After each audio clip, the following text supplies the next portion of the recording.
Hello everyone, hope you all are fine and safe at your places. आज हम discuss करने वाले हैं अकाउंटिंग में कुछ नेक्स्ट टॉपिक्स और आज का हमारा टॉपिक है book keeping versus accounting and branches of accounting. तो चलिए स्टार्ट करते हैं।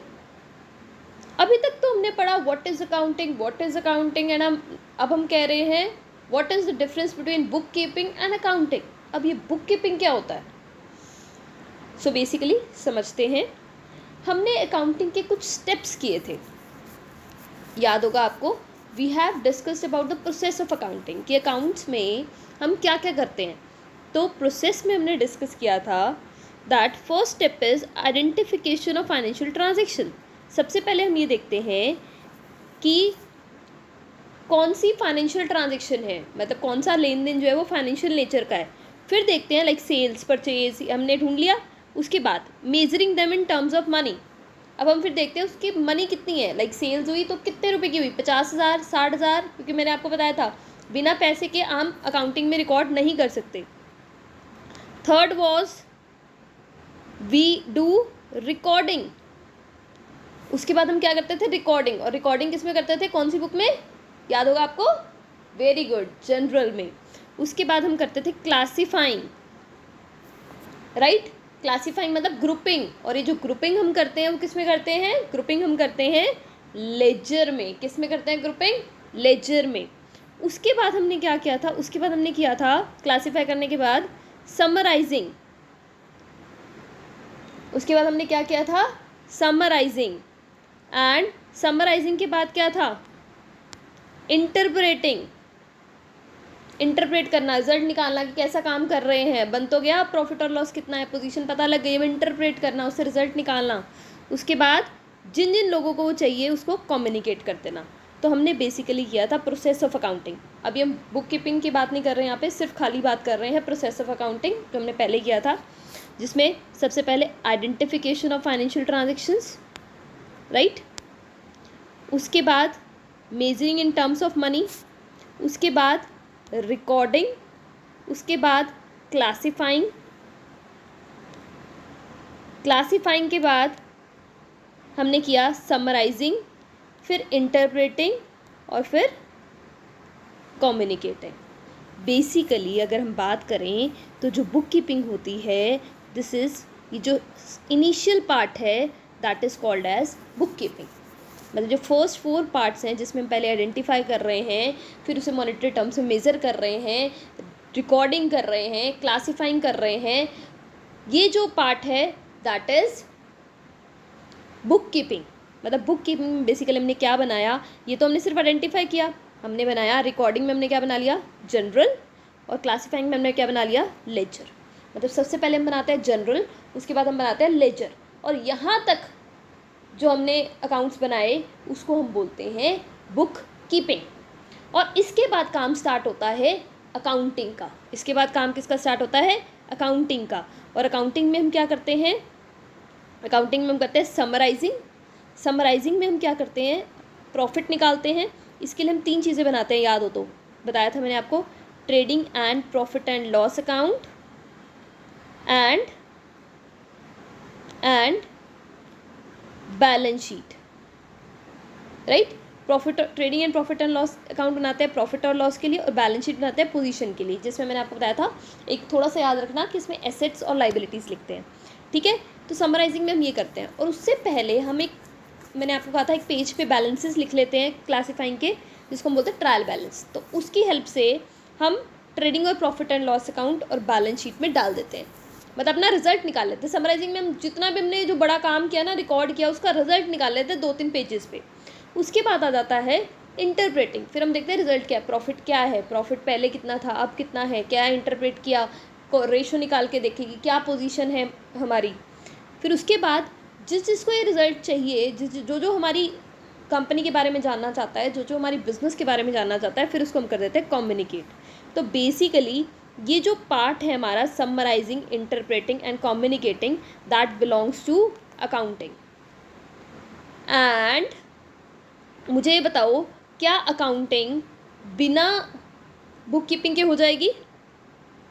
क्या हम समराइजिंग बिना क्लासीफाइंग के कर सकते हैं? नहीं, जब तक बैलेंसेस ही नहीं मिलेंगे, जब तक हमें पता ही नहीं होगा कुछ बिजनेस के बारे में, तब तक समराइज़ कैसे करेंगे, तब तक एक्सपेंसेस कैसे पता लगेंगे, इनकम कैसे पता लगेगी, एसेट्स कैसे पता लगेगी।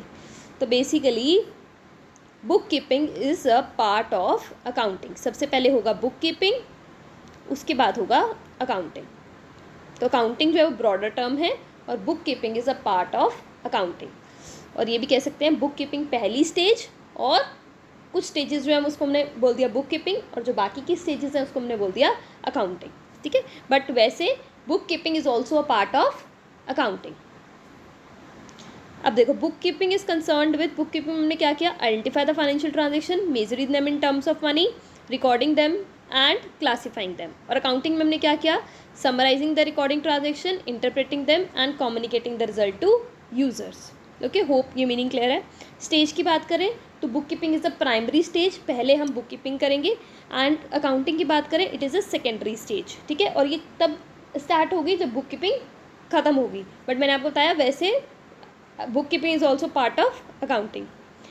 ऑब्जेक्टिव क्या है, ऑब्जेक्टिव बुक कीपिंग का क्या है, एक सिस्टमैटिक रिकॉर्ड रखना, सारा कुछ जो जो बिजनेस में हो रहा है उसको लिखना और उसके बैलेंसेस निकालना। और अकाउंटिंग का ऑब्जेक्टिव क्या है, मैंने आपको बताया था अकाउंटिंग ऑब्जेक्टिव है प्रॉफिट और लॉस निकालना और फाइनेंशियल पोजीशन पता करना।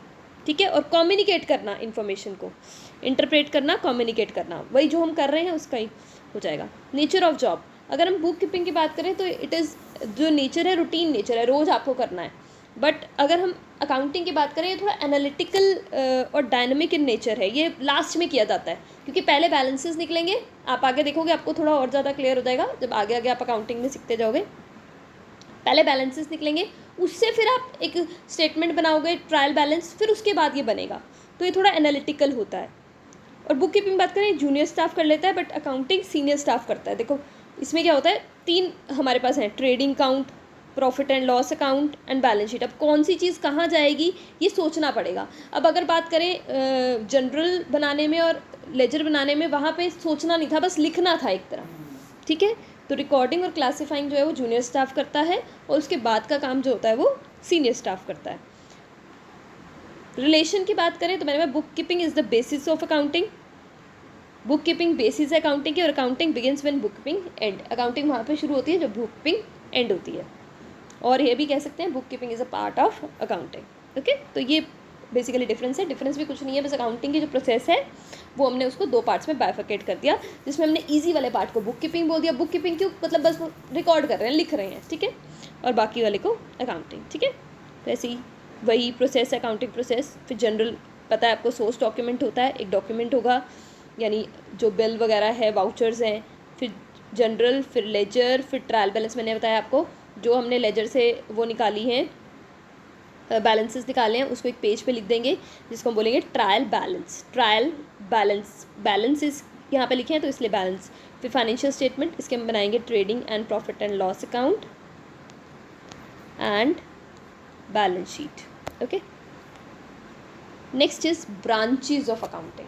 What are the branches of accounting. Branches का मतलब क्या होता है, ब्रांचेज का मतलब होता है शाखाएं। मतलब अकाउंटिंग में ब्रांचेस क्या है, टाइप्स क्या है बेसिकली। तो अगर हम बात करें, अभी तक तो हमने अकाउंटिंग की बात की है, हमने तो कोई ब्रांचेस की बात की नहीं। तो हम जो अब डिस्कस कर रहे थे वो कौन सी ब्रांच थी। एक नई चीज़ अब आपको पता लगने जा रही है।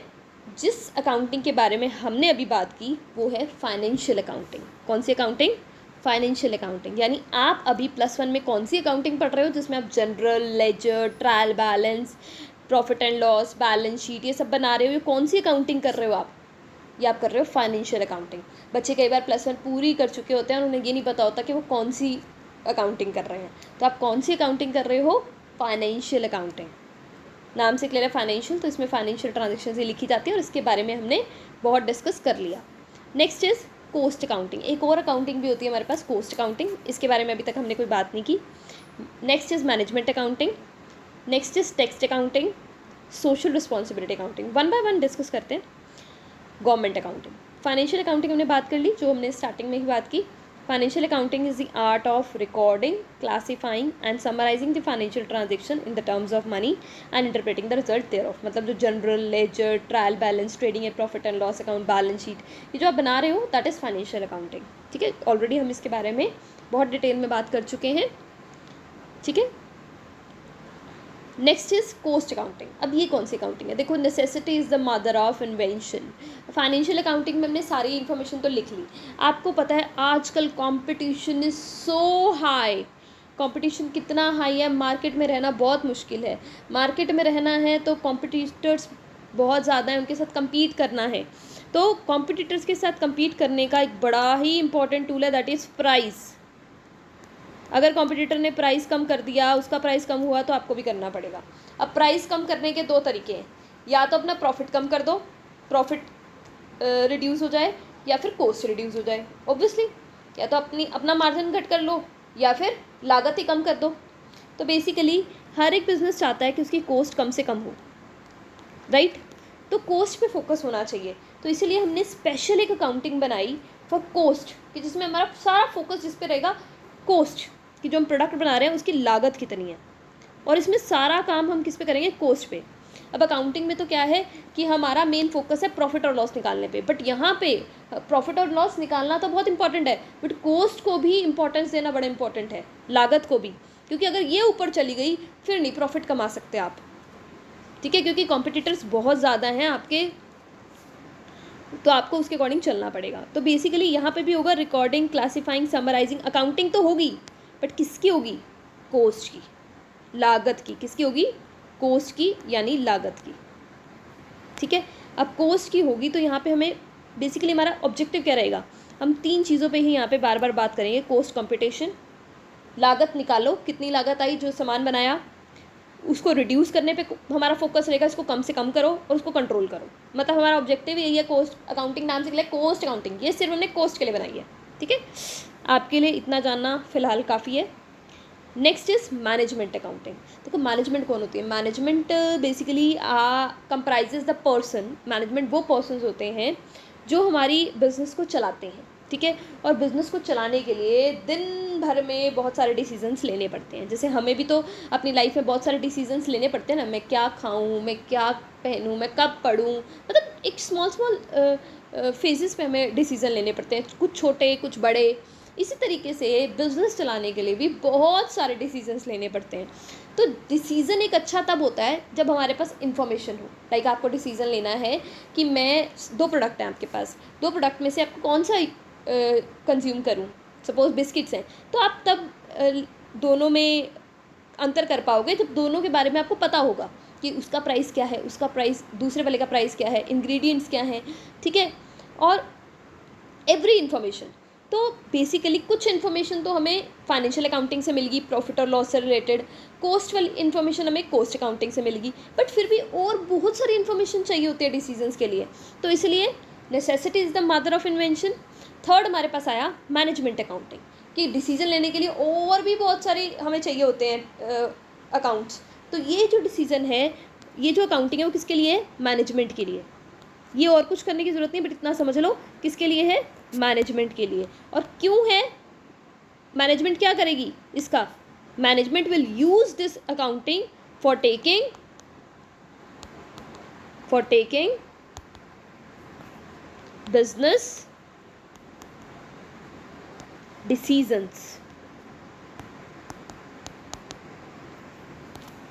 ओके, होप इट्स क्लियर, ठीक है। अब देखो नेक्स्ट है टैक्स अकाउंटिंग। नाम से क्लियर है, टैक्स अकाउंटिंग जो टैक्स के लिए की गई है, लेकिन इनकम टैक्स वगैरह के लिए कैलकुलेशन के लिए आप अलग अकाउंटिंग कर रहे हो, तो that is tax accounting. Government accounting, जो सेंट्रल गवर्नमेंट है, स्टेट गवर्नमेंट है, जो लोकल बॉडीज़ हैं बजट वगैरह के लिए, वो भी अकाउंटिंग करते हैं, उसको गवर्नमेंट अकाउंटिंग कहते हैं। बहुत ही सिंपल क्लियर है। अगर क्रक्स में मैं बताऊं तो फर्स्ट इज़ फाइनेंशियल अकाउंटिंग, जिसमें हम general ledger, trial balance, trading and profit and loss account and balance sheet बनाते थे। उसके बाद आया हमारे पास कॉस्ट अकाउंटिंग, जिसमें हमारा सारा फोकस नाम से क्लियर है कॉस्ट पे था, ठीक है।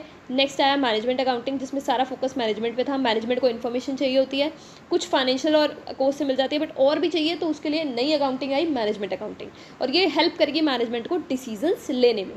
नेक्स्ट आई हमारे पास टैक्स अकाउंटिंग, टैक्स के लिए गवर्नमेंट अकाउंटिंग जो गवर्नमेंट यूज़ करती है, simple. Next is social responsibility accounting, एक अकाउंटिंग रहेगी। अब देखो हर एक बिजनेस किस में रहता है? सोसाइटी में, और सर्व भी किसको करता है? सोसाइटी को, ठीक है। तो सोसाइटी से तो अलग होना बिजनेस का पॉसिबल है ही नहीं। तो अगर बिजनेस जो है वो सोसाइटी से ही रॉ मटेरियल लेता है या सोसाइटी से ही सामान लेता है और सोसाइटी में ही सामान बेचता है, तो क्या उसकी सोसाइटी के टूवर्ड्स भी कुछ रिस्पॉन्सिबिलिटी है? क्या उसके कुछ फ़र्ज बनते हैं? जब हम एक घर में रहते हैं तो हमारे कुछ फ़र्ज होते हैं या नहीं होते? वैसे ही अगर बिजनेस सोसाइटी में है तो क्या उसका कोई फ़र्ज़ होगा या नहीं होगा?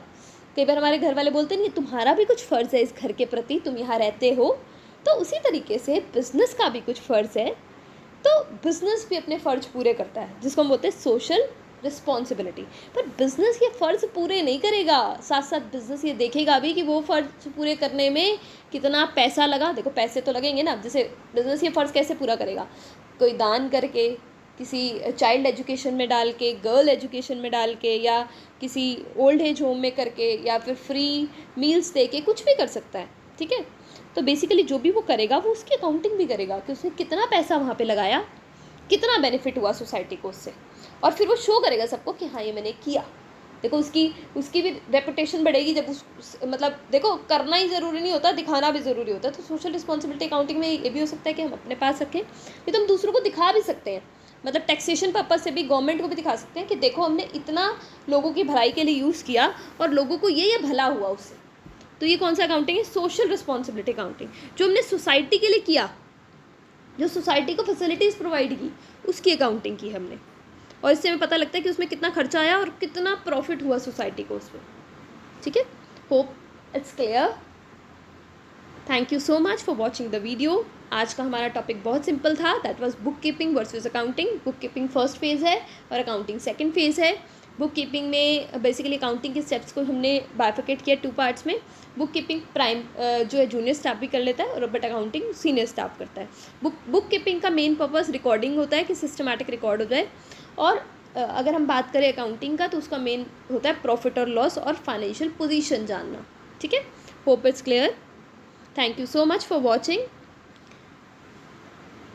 Have a great day ahead.